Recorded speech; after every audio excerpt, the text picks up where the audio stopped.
Takže ja vás vítam pri tomto tutoriáli a dneska to bude ako pracovať s Camtasia Studio.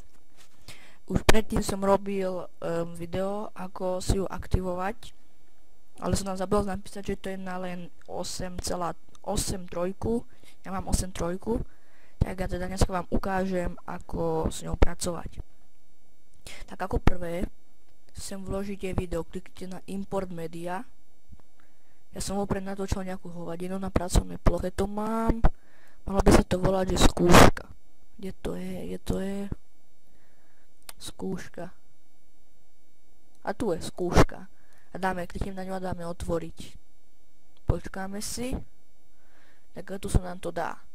Potom toto. Čo je toto?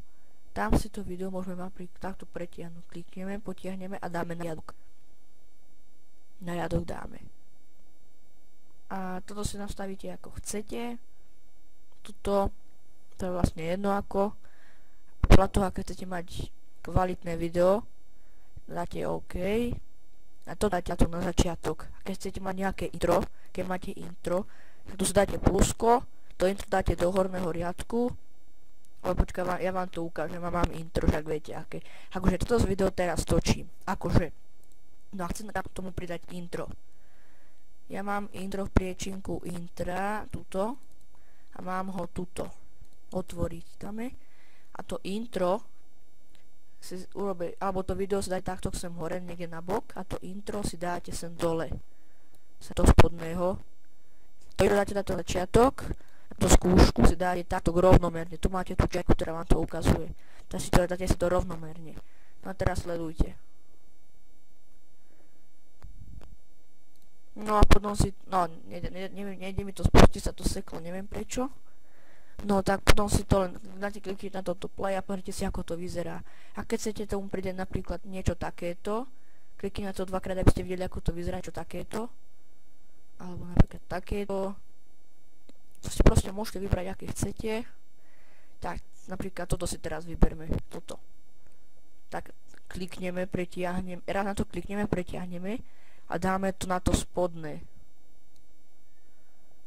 A to budete čubrneť, ako to bude vyzerať. A keď chceme niečo orezať, tak má toto červené a potiahne na koniec toho videa, klikneme na to označené modré pravým a dáme cut. Teraz to máme orezané. Tak, a keď chcete pridať napríklad niečo ako anotáciu callouts a vyberete si napríklad, ja si dáme tieto dve šipky krát. A tu si vyberete, kam to chcete dať. A týmto si to môžete dať. A týmto sa to môžete zväčšiť. A napíšeme tam napríklad sem, co si môžeme vybrať. Počiarknuté, hrubé, šikmé. Tu si môžeme vybrať farbu písma, dáme žltú, veľkosť, dáme 26 a začneme písať napríklad riť. A vidíte, ako to vyzerá. Tak, a tu si potom skrátite. To duration máte, akože po koľkých sekundách to má ako skončiť. No, skúsime. No a toto vlastne to zmizlo. Videli ste, už je to. Tak teraz si pozrieme o to. Tak ste to videli. Svádam k tomu ešte ten kvalitný zvuk tej hudby. Tak, a teraz si pozrieme, ako to vyzerá s tou šíne. Tak ja som tam nevložil, čo sme tam napísali. Tak a s týmto audiom, to ešte som nie taký expert s tým pracovať, to je zložité. A vlastne tu si môžeme pridávať teda tie veci a tak. A keď chceme ešte natáčať, tak dáme record screen, tu sa nám zobrazí taká tabulka. Viete, takto sa nám to tu zobrazí. Tuto niekde. A tam budeme mať, že také červené tlačítko, že rec. Na to kliknete, tam vám začne vám to napíše proste, že s čím začnete nahrávať, prestanete. A potom vám to začne odpočítavať, môžete nahrávať. Potom sa vám to uloží na plochu. Pod takým červenou páskou sa to bude volať, že untitled alebo niečo také. Na to si kliknete dvakrát a to sa vám táto zobrazí to video. Alebo môžete orezávať, ako som vám ukázala, tak. A môžete približiť. To si môžete zväčšiť, ako chcete toto. Tak a ďakujem, dúfam, že som vám pomohol. Do popisku vám dám link na túto Camtasiu a dúfam, že sa vám to páčilo.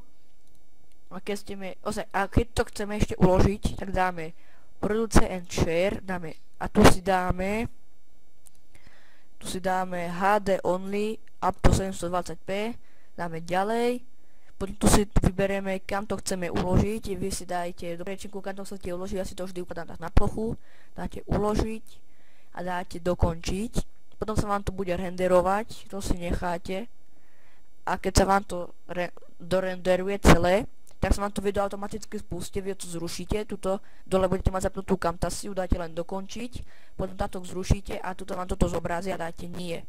Tak a vlastne to video potom budete mať pod takýmto, takéto to budete mať, takéto. Budete mať priečinku Untitled, alebo ako si to chcete nazvať ten priečinok. Tak, a potom si ho len otvoríte, dáte to dvakrát nejako a tam budete mať to video. Tak ďakujem, že ste si to pozreli, dúfam, že som vám pomohol, ja myslím, že áno. A dúfam, že sa vám to páčilo, prosím like a tak ďalej. Šupáľ.